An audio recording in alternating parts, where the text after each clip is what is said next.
बॉलीवुड के सुपरस्टार सलमान खान एक बार फिर चर्चा में हैं, लेकिन इस बार वजह और भी गंभीर है। हाल ही में हुई बाबा सिद्दीकी की हत्या ने बॉलीवुड और राजनीतिक हलकों में भूचाल मचा दिया है। बाबा सिद्दीकी, जो कि सलमान के बेहद करीबी दोस्त और राजनीतिक रूप से प्रभावशाली व्यक्तित्व थे, की हत्या ने न सिर्फ फिल्म इंडस्ट्री बल्कि पूरे देश को झकझोर दिया है। बाबा सिद्दीकी और सलमान खान के बीच का रिश्ता काफी पुराना था। हर साल होने वाली इफ्तार पार्टी में दोनों की दोस्ती की झलक देखने को मिलती थी, लेकिन अचानक हुई इस हत्या ने सभी को चौंका दिया। सवाल ये उठता है कि इस मर्डर के पीछे असल वजह क्या थी और क्या इस पूरी साजिश में लॉरेंस बिश्नोई का हाथ है। लॉरेंस बिश्नोई पंजाब का कुख्यात गैंगस्टर पिछले कुछ समय से सलमान खान के खिलाफ बयानबाजी और धमकियां देने के कारण सुर्खियों में है। 1998 के काले हिरन शिकार मामले में सलमान का नाम आने के बाद बिश्नोई ने सलमान को अपनी हिट लिस्ट में डाल दिया था। बिश्नोई ने खुलेआम कहा था कि वो सलमान को मारकर काले हिरन की मौत का बदला लेगा, क्योंकि बिश्नोई समाज काले हिरन को धार्मिक रूप से पूजनीय मानता है। लेकिन अब सवाल यह है कि क्या बाबा सिद्दीकी की हत्या और सलमान खान को मिल रही धमकियों के बीच कोई कनेक्शन है।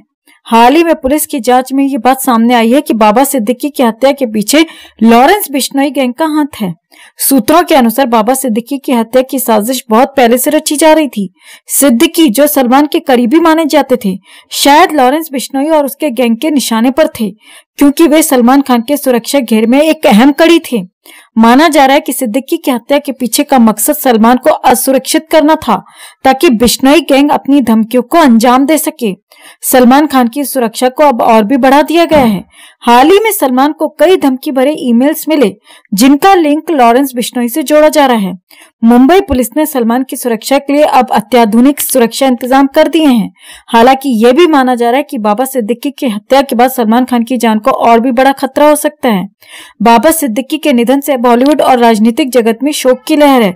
सलमान खान ने भी अपने करीबी दोस्त की मौत पर गहरा दुख व्यक्त किया है, लेकिन सवाल यही है कि क्या ये सिर्फ एक राजनीतिक हत्या है या इसके पीछे सलमान खान को निशाना बनाने की साजिश है। पुलिस इस मामले में हर एंगल से जांच कर रही है और लॉरेंस बिश्नोई गैंग के कई सदस्यों से पूछताछ भी की जा रही है। अब ये देखना बाकी है कि क्या सलमान खान इन खतरों से सुरक्षित रह पाएंगे और क्या बाबा सिद्दीकी की मौत के बाद इस पूरे मामले का कोई नया मोड़ सामने आएगा। कमेंट में इसे लेकर आप भी अपनी बात, अपनी राय जरूर रखें और वीडियो को ज्यादा से ज्यादा लाइक और शेयर कर अपना प्यार और सपोर्ट भी जरूर दिखाएं। बॉलीवुड के चमकते सितारे सुशांत सिंह राजपूत ने महज 34 साल की उम्र में हम सभी को अलविदा कह दिया था। एक ऐसा सितारा जिसने अपने छोटे से करियर में न केवल फिल्मों से बल्कि अपने दिलकश अंदाज और मासूमियत भरे चेहरे से भी लोगों के दिलों में अपनी एक अलग खास जगह बना ली थी।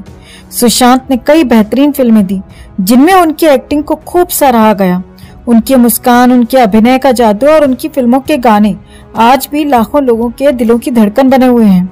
2020 का वो साल जब सुशांत हमें छोड़कर चले गए थे, वो पल हर फैन के लिए एक ऐसी गहरी चोट थी जिसे भुलाना नामुमकिन है। लेकिन कहते हैं ना, कुछ लोग जाते हुए भी हमेशा के लिए अमर हो जाते हैं।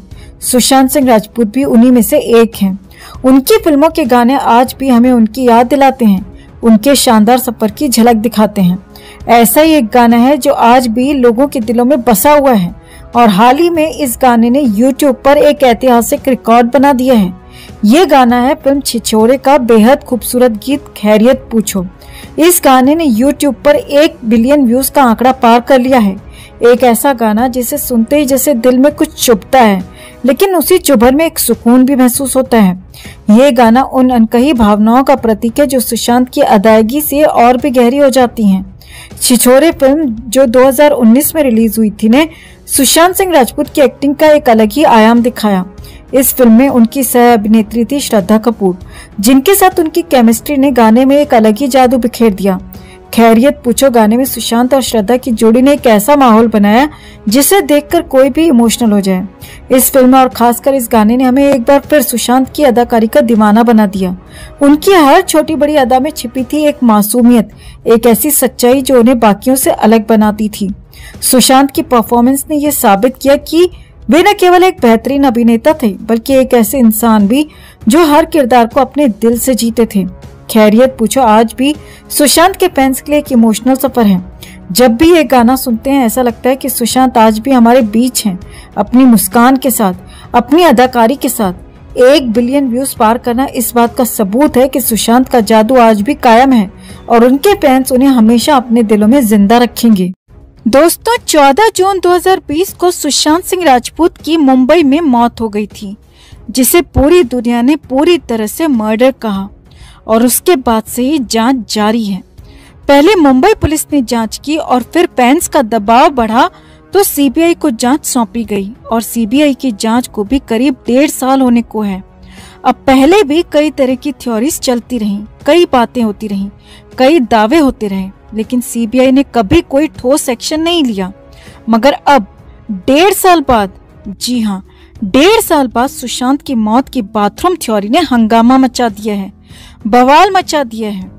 हालात ये हैं कि मामले की जांच कर रही सीबीआई की टीम ने केंद्रीय मंत्री को बुलावा भेज दिया है, क्योंकि फाइनली सच सामने आ ही गया है। बाथरूम वाले खुलासे ने हड़कंप मचा दिया है और इतना ही नहीं, सुशांत सिंह राजपूत के फैंस भी एक बार फिर से एक्टिव हो गए हैं। इंसाफ की मुहिम भी फिर से शुरू हो गई है। तो क्या है पूरा अपडेट, सब कुछ आपको बताते हैं। वो 4 नाम भी आपको बताएंगे जरूर।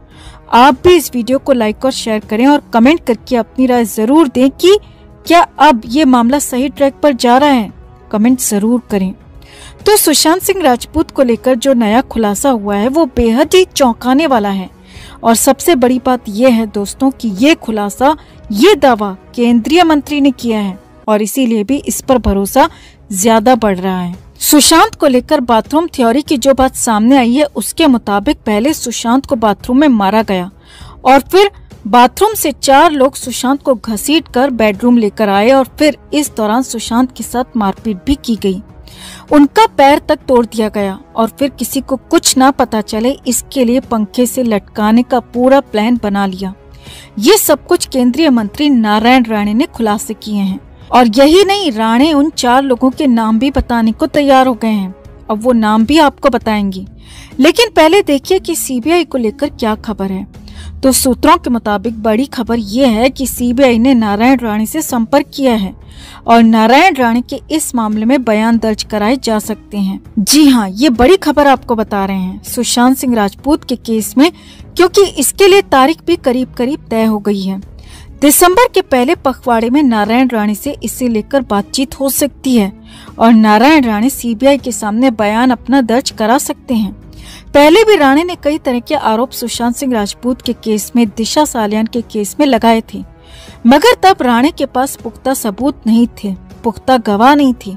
मगर इस बार नारायण राणे का कहना है कि पुख्ता सबूतों के साथ वो आए हैं और इस मामले में 4 लोगों के नाम बताने को भी तैयार